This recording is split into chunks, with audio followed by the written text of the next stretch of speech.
Ikkinchi topshiriq.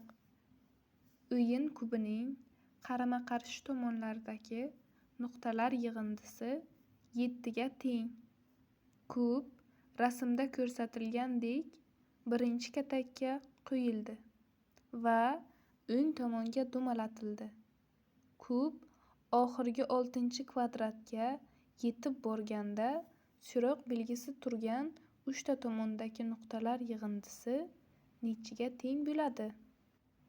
Ushbu topshiriqni bajarish uchun dastlab o'quvchilarga o'yin kubi hamda uning tuzilishi haqida ma'lumotlar beriladi. O'yin kubining yasalgan modeli o'quvchilarga ko'rsatiladi hamda qarama-qarshi tomonlaridagi nuqtalar yig'indisi 7 ga teng ekanligi aytib o'tiladi.